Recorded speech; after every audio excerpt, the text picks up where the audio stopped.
बड़ी खबर इस वक्त है अल-फलाह यूनिवर्सिटी को लेकर, क्योंकि यूनिवर्सिटी को लेकर हुआ है पर्दाफाश। अस्पताल में फर्जी मरीजों की फाइल्स बना करती थी। मैनेजमेंट के आदेश पर फर्जी फाइल्स तैयार होती थी। आदेश न मानने वालों की सैलरी कट हुआ करती थी।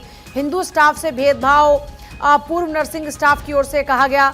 कश्मीरी स्टाफ पाकिस्तान की तारीफ किया करते थे, पाकिस्तान के नारे लगाते थे, यह दावा किया जा रहा है। डॉक्टर्स भी पाकिस्तान की तारीफ किया करते थे। तो अल-फलाह यूनिवर्सिटी को लेकर जो सच सामने आ रहा है ये बेहद चौंकाने वाला है। भारत में पाकिस्तान के लोगों की तारीफें हो रही हैं, पाकिस्तान की तारीफ हो रही है। नर्स कह रही है कि भेदभाव हुआ करता था और फर्जी फाइल तैयार होती थी। जरा सुनिए एक बार। मैंने एज ए नर्सिंग स्टाफ की पोस्ट पे काम किया हुआ है, यहाँ आईसीयू में किया हुआ था। कब से कब तक किया? हाँ, मैंने 14 जुलाई को ज्वाइन किया। लास्ट ड्यूटी मैंने की थी 25 अक्टूबर को, क्योंकि मेरे फादर की इमरजेंसी में ऑपरेट कराना पड़ा, तो इस वजह से मैं नहीं आ पाया। और मेन वजह ये थी कि मैनेजमेंट देख के मुझे छोड़ने का मन था मेरा, क्योंकि मैनेजमेंट ने कभी कोऑपरेट नहीं किया। अगर किसी अदर हॉस्पिटल में सैलरी कटती है तो एनएस इतना अपने स्टाफ के लिए सैलरी के लिए लड़ते हैं, बाकी यहाँ ये बोलते हैं कि आपका कुछ नहीं होगा।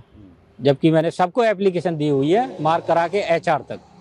एचआर ने भी ये बोला हुआ है कि आपकी सैलरी से ये लेटर का कुछ नहीं होगा, इसमें आपको नहीं दी जाएगी। जबकि एविडेंस मेरे पास सारे रखे हुए हैं। पहले सुना हुआ था, जब हंसी मजाक होती थी तो स्टाफ बोलता था कि हमें कश्मीर में जो फोर्स है हमें टॉर्चर करती है, और हंसी मजाक में क्या हमें तो पाकिस्तान में जाना चाहिए, हमारा पाकिस्तान जिंदाबाद है।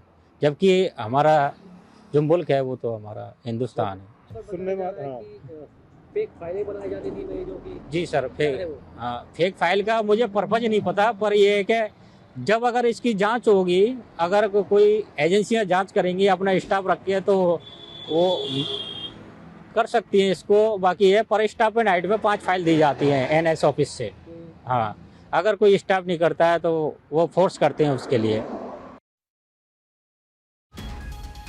मेरे साथ जुड़ रहे हैं इस वक्त इंदर, अल-फलाह यूनिवर्सिटी को लेकर, क्योंकि लगातार आप इस स्टोरी को कवर कर रहे हैं, बहुत सारे खुलासे हो रहे हैं। अभी और क्या कुछ ऐसी जानकारी लगी है जो चौंकाने वाली है?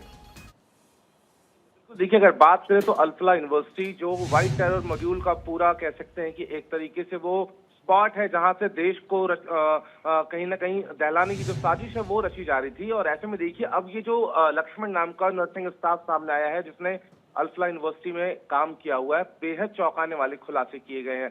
यानी कि भारत की सरजमी पर ये यूनिवर्सिटी है, बच्चों को पढ़ाने का काम किया जाता है, लेकिन साइड बाय साइड इसमें एक आतंक की फैक्ट्री चलती है जो देश को दहलाने की साजिश रचती है। पूरा व्हाइट टेरर जो कहते हैं मॉड्यूल है वो सामने आया है। और लक्ष्मण के जो चौंकाने वाले खुलासे हैं, पूजा आप खुद सुन सकते हैं कि वहां पर पाकिस्तान की तारीफ की जाती थी। पाकिस्तान की तारीफ कौन कर रहा है? वो व्हाइट कॉलर टेरर मॉड्यूल जो डॉक्टर्स जुड़े हुए हैं। और सबसे बेहद चौंकाने वाली बात यह है कि जो डॉक्यूमेंट सामने आए हैं पूजा, सिर्फ भारत 24 के पास अभी वो डॉक्यूमेंट मौजूद हैं, और उसमें कहीं ना कहीं जो बात कही गई है कि हर रोज फर्जी मरीजों की एक लिस्ट बनाई जाती थी जिसमें 150 से 200 तक जो मरीज हैं उनको भर्ती दिखाया जाता था।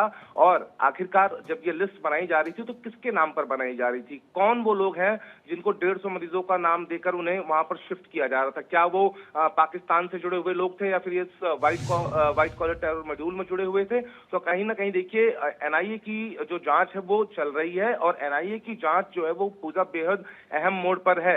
और अल-फलाह यूनिवर्सिटी वो पूरा स्पॉट है जहां से सब कुछ चल रहा है।